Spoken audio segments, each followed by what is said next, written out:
El año judicial comenzó con un expediente que sacudió a la opinión pública en Akron, Ohio. William Mathingo, un hombre con antecedentes reiterados por privaciones ilegales de libertad, volvió a colocarse en el centro del escrutinio tras la localización de una joven que permaneció retenida durante varios días en una vivienda residencial.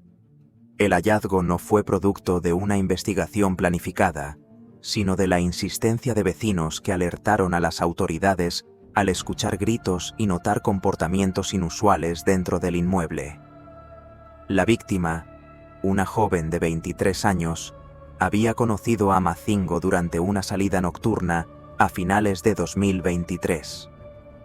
Cuando él se ofreció a llevarla a casa, ella aceptó sin imaginar que ese trayecto marcaría el inicio de uno de los episodios más angustiantes de su vida. Durante 4 días no se supo nada de su paradero. Familiares y amigos comenzaron a temer lo peor, mientras el tiempo avanzaba sin respuestas claras. La llamada de emergencia que cambiaría el curso del caso fue realizada por un vecino que desde su propia casa escuchó una discusión y percibió que una mujer parecía estar siendo retenida contra su voluntad. Aunque los agentes acudieron inicialmente con cautela y cierto escepticismo, la insistencia de los residentes terminó por abrir la puerta a una intervención decisiva. Al ingresar al lugar, los oficiales encontraron a la joven con evidentes signos de haber sufrido graves afectaciones físicas. Mathingo fue detenido en el lugar de los hechos. Mientras la víctima recibía atención médica urgente, las autoridades comenzaron a reconstruir lo ocurrido. El relato posterior de la joven dejó al descubierto un patrón de amenazas constantes y un estado permanente de temor que describió como una experiencia de supervivencia límite. Las consecuencias físicas fueron severas, con daños que requerirían tratamientos prolongados y una recuperación compleja. Durante el proceso judicial, salió a la luz un elemento que generó especial indignación. No se trataba de la primera vez que Mathingo enfrentaba acusaciones similares. Había sido condenado en 3 oportunidades previas por conductas prácticamente idénticas. A pesar de ello, había recuperado su libertad y reincidido, lo que reavivó el debate sobre la eficacia del sistema penal para proteger a la población frente a agresores reiterativos. En la audiencia de sentencia, el juez fue categórico. Subrayó la gravedad extrema de la conducta, el riesgo demostrado para la comunidad y la necesidad de aplicar sanciones consecutivas que reflejaran la magnitud del daño causado. Antes de conocer su destino judicial, Mathingo ofreció unas breves palabras, atribuyendo sus acciones a un estado de consumo de sustancias y expresando disculpas hacia la víctima y su familia. El tribunal, sin embargo, dejó claro que ninguna explicación podía reparar las secuelas físicas y emocionales que la joven cargaría de por vida. La sentencia final fijó una pena que oscila entre 25 y más de 30 años de privación de libertad. Un castigo destinado no solo a sancionar, sino a impedir que el acusado vuelva a poner en peligro a otra persona. Para muchos, el fallo representó un cierre necesario, aunque tardío, de una historia marcada por fallas previas del sistema. Caos en la sala de audiencias. El enfrentamiento que eclipsó el juicio de Alexander Ortiz. Si el caso de Ohio estremeció por su crudeza, lo ocurrido en una sala judicial de Albuquerque, Nuevo México, sorprendió por una razón distinta. Allí, el proceso contra Alexander Ortiz, acusado de provocar la pérdida de 2 vidas en hechos separados ocurridos en 2024, tomó un giro inesperado cuando la tensión acumulada estalló frente a jueces, abogados y funcionarios. Ortiz enfrentaba cargos por 2 episodios distintos. El primero involucraba a su expareja, una joven de 23 años, con quien había mantenido una relación conflictiva. Según la acusación, una discusión en un apartamento derivó en un desenlace irreversible. Apenas 6 días después, un segundo hecho ocurrió en un mercado local, donde otra mujer perdió la vida tras un ataque captado parcialmente por cámaras de seguridad. Las imágenes mostraban a un hombre acercarse a un vehículo estacionado y retirarse instantes después, mientras la escena quedaba sumida en el desconcierto. La audiencia transcurría conforme a lo previsto hasta que, en un momento determinado, un familiar directo de una de las víctimas no pudo contener la carga emocional acumulada. El tío de la joven se levantó desde el público y se dirigió hacia el acusado. En cuestión de segundos, otros familiares se sumaron y la sala se transformó en un escenario de forcejeos y gritos. Incluso el padre de Ortiz intervino, dando lugar a un enfrentamiento físico que obligó a la intervención inmediata de los agentes de seguridad. Sillas desplazadas, intentos de separación y el uso de dispositivos de control marcaron una escena que pocos olvidarán. El acusado quedó momentáneamente en segundo plano, mientras el conflicto familiar se desarrollaba ante la mirada atónita del tribunal. Finalmente, el orden fue restablecido y los involucrados fueron retirados del recinto. Los familiares que protagonizaron el altercado pasaron algunas noches bajo custodia, pero posteriormente fueron liberados sin cargos formales. Ambos reconocieron haber sufrido lesiones menores y declararon no arrepentirse de sus actos, argumentando que la reacción fue producto del dolor y la impotencia acumulados. El episodio reabrió el debate sobre la contención emocional de las víctimas indirectas y el manejo de audiencias altamente sensibles. Alexander Ortiz, por su parte, continúa recluido mientras espera la imposición de su condena definitiva.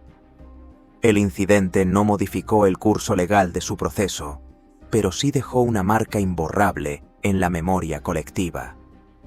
Las imágenes del caos recorrieron medios y redes, convirtiéndose en uno de los momentos judiciales más comentados del año. Este episodio recordó que, más allá de los procedimientos formales, los tribunales son espacios donde convergen historias humanas profundamente cargadas de dolor. Cuando ese dolor desborda los límites, incluso la solemnidad de la justicia puede quebrarse en segundos. Una sentencia que dividió a California. El juicio que reabrió el debate sobre la justicia juvenil. En el segundo trimestre de 2025, un tribunal del condado de Los Ángeles se convirtió en el epicentro de una discusión nacional que llevaba años latente. El caso involucraba a un joven que, al momento de los hechos, tenía 17 años y había sido procesado como adulto por su participación directa en un crimen que conmocionó a toda una comunidad. El acusado había sido señalado como responsable de un acto violento ocurrido durante un intento de robo que terminó con la muerte de una persona. La fiscalía sostuvo desde el inicio que la gravedad del hecho y la conducta posterior del joven justificaban una condena ejemplar, independientemente de su edad. La defensa, por el contrario, centró su estrategia en demostrar un historial de abandono, entornos de violencia estructural y la influencia determinante de adultos mayores en la planificación del delito. Durante semanas, el juicio expuso tensiones profundas entre dos visiones opuestas del sistema penal. Por un lado, familiares de la víctima reclamaban una sanción máxima, argumentando que el daño causado era irreversible. Por el otro, organizaciones civiles y expertos en justicia juvenil advertían que una condena extremadamente severa cerraría cualquier posibilidad de reinserción futura. La sala de audiencias estuvo marcada por testimonios emocionalmente cargados. Psicólogos forenses describieron el perfil del acusado, señalando una madurez emocional incompleta y una alta capacidad de rehabilitación. La Fiscalía respondió con pruebas técnicas y declaraciones que apuntaban a una participación consciente y voluntaria en los hechos. El día de la sentencia, el juez optó por una decisión intermedia que no dejó satisfecho a ninguno de los extremos. Impuso una pena prolongada, pero con posibilidad de revisión tras cumplir un periodo mínimo de reclusión. En su argumentación, sostuvo que el castigo debía reconocer tanto la gravedad del delito como la edad del responsable al momento de cometerlo. El fallo fue recibido con reacciones encontradas. Mientras algunos lo consideraron un precedente equilibrado, otros lo calificaron como una concesión injustificable o, por el contrario, como un castigo excesivo. Más allá de las opiniones, el caso volvió a colocar en el centro del debate el límite entre castigo y rehabilitación dentro del sistema judicial estadounidense. Silencio en la corte. La frialdad que estremeció a Texas. El último de los casos que marcó el panorama judicial de 2025 tuvo lugar en Houston, Texas, y no fue recordado por escenas de caos ni por enfrentamientos, sino por un silencio que resultó aún más perturbador. El acusado, un hombre de 39 años, enfrentaba cargos por un crimen cometido contra un miembro de su propia familia, un hecho que había generado conmoción desde el momento de su arresto. A diferencia de otros procesos mediáticos, este juicio estuvo caracterizado por la absoluta ausencia de emociones visibles por parte del imputado. Durante cada audiencia, permaneció inmóvil, sin gestos, sin palabras, observando el desarrollo del proceso, como si se tratara de una escena ajena. Esa actitud fue interpretada de distintas maneras. Algunos la atribuyeron a una estrategia legal, otros a una desconexión emocional profunda.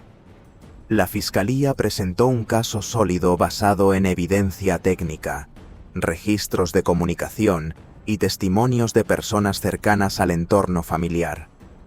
La defensa intentó argumentar un estado mental alterado, apoyándose en evaluaciones psiquiátricas que señalaban rasgos de trastornos severos de la personalidad. Sin embargo, los peritos coincidieron en que el acusado comprendía plenamente la naturaleza de sus actos. Uno de los momentos más impactantes del juicio ocurrió cuando se concedió al acusado la oportunidad de dirigirse al tribunal antes de la sentencia. Contra toda expectativa, decidió no hablar. No ofreció disculpas, no emitió explicaciones, ni mostró reacción alguna ante las palabras de los familiares de la víctima, quienes describieron el vacío irreversible dejado por la pérdida. El juez, visiblemente afectado, destacó en su resolución que rara vez había presenciado una actitud tan distante frente a un proceso de tal magnitud. Subrayó que la ausencia de arrepentimiento no agravaba legalmente la condena, pero sí reflejaba la imposibilidad de confiar en una eventual rehabilitación. La sentencia fue una de las más severas permitidas por la ley estatal.